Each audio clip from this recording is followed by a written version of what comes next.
We mentioned today's Miller time. Kind enough to be joined by both Wes Miller, head coach at the University of Cincinnati, Sean Miller coming up in about a half hour.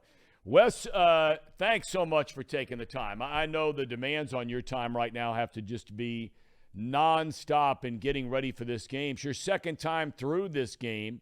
What's this week like for you at UC? Well, it's an exciting week because you can feel the energy around town. You can feel the energy on campus for the Crosstown Shootout.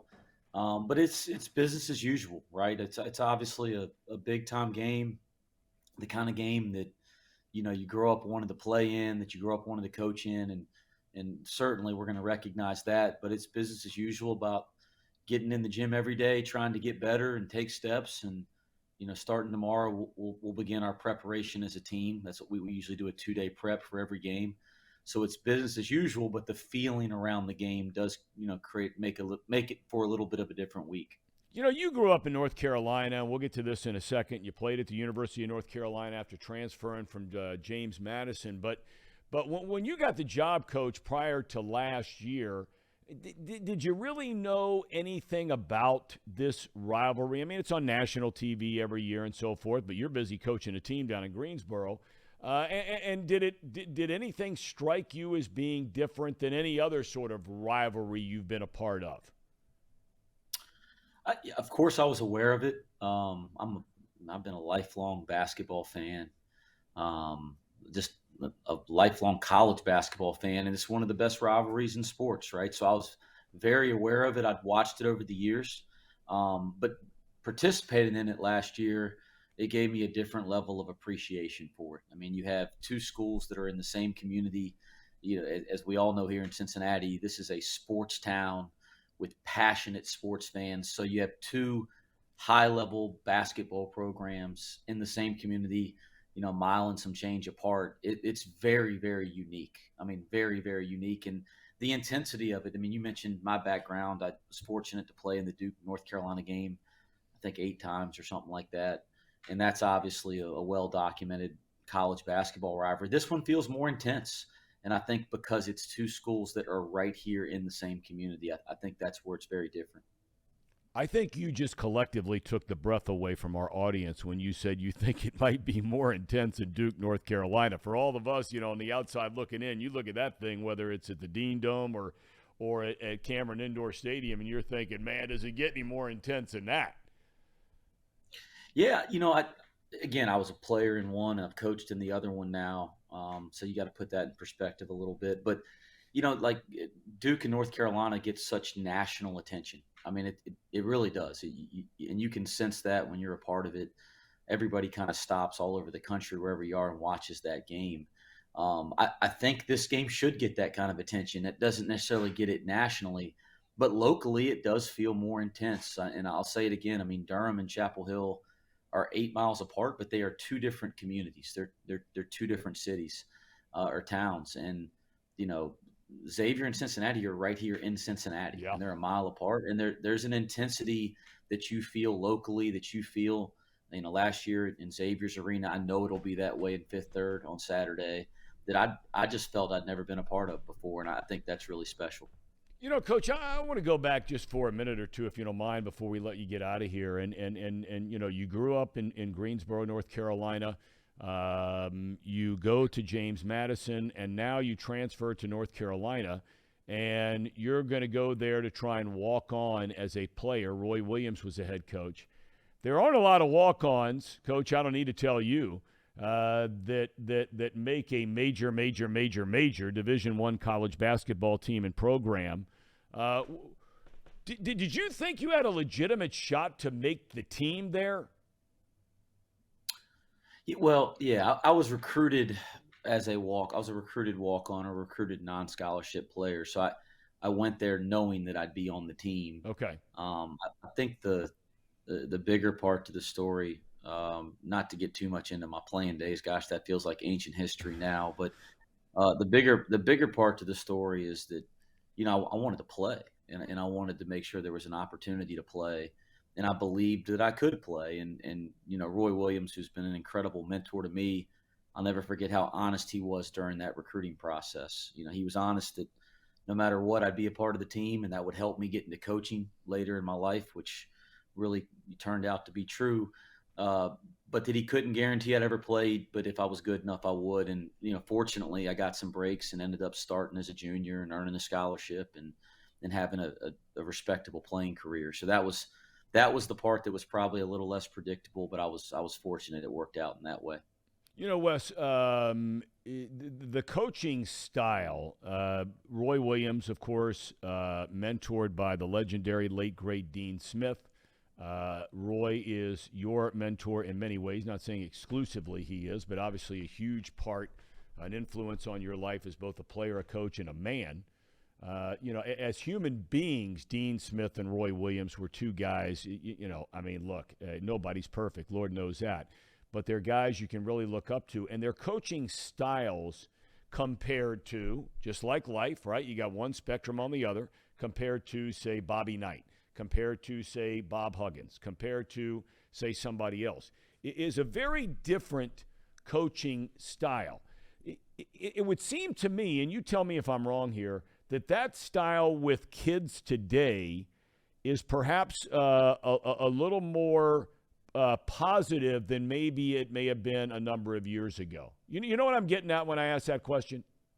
You're saying Coach Smith and Coach Williams style maybe makes more sense today? Well, I'm just saying, you're not, and you don't do it either. I mean, those aren't the kind of guys that would just blister guys up one side and down the other. And we had Coach Huggins on last week where he still believes kids really want to be coached and coached hard, and you can get on their tail and all that kind of stuff. But just being around, and my kids getting through high school here in the last year or two are still in high school, it seems like a lot of those kids don't want to be coached hard anymore. And I'm not suggesting Williams indeed didn't coach them hard. It's just a different style. Is that fair? Yeah, I think so. I think I know, kind of how to put it in perspective for you.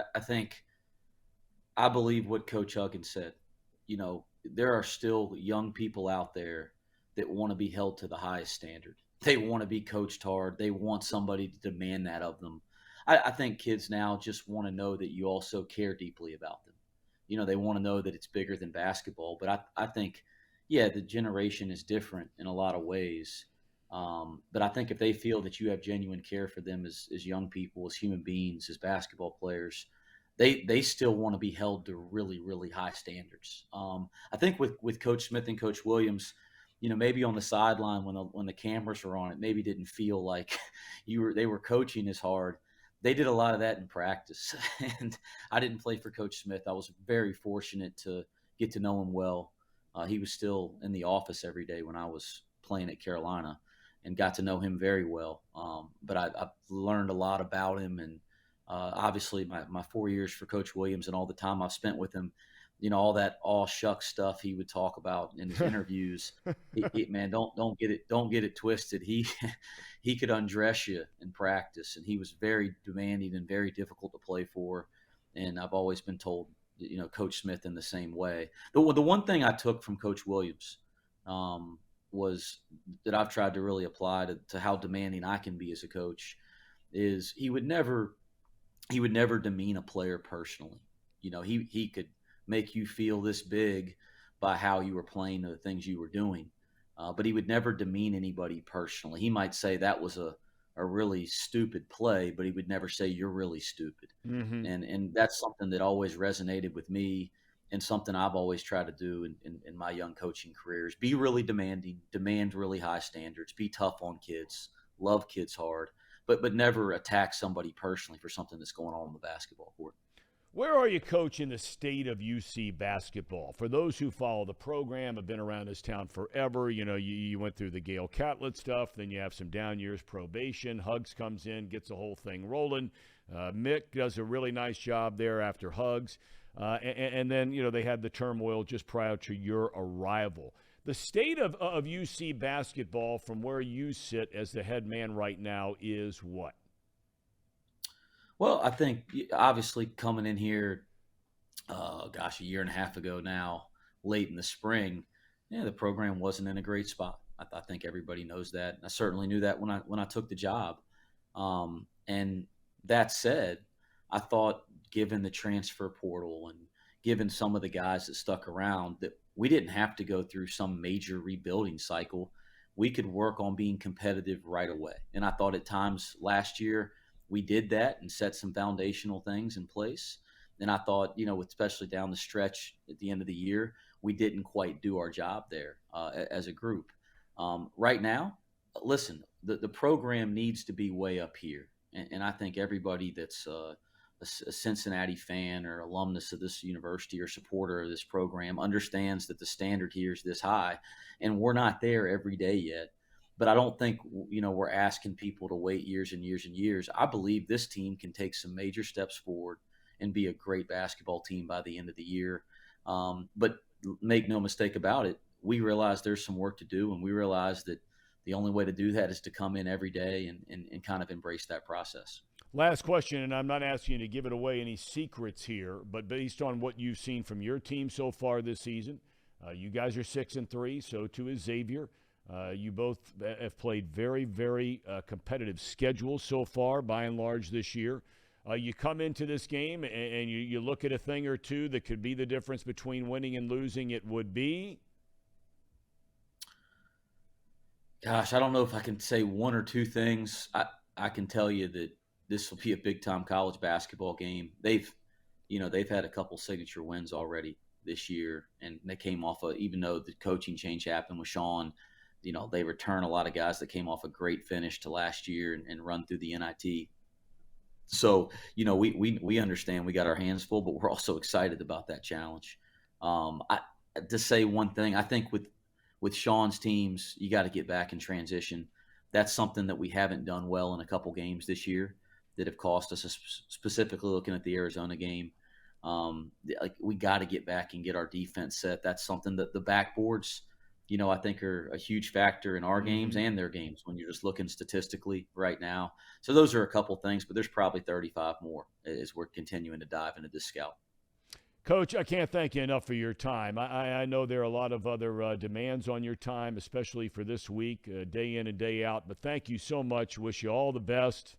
And it's going to be a lot of fun with a packed house down there on the UC campus on Saturday. So best of luck. And again, thank you for your time. Thank you, Tom. Always appreciate you having me. All right, buddy. Thank you. Wes Miller, kind enough to join. I just can't say how much I appreciate those guys today, both Wes and Sean.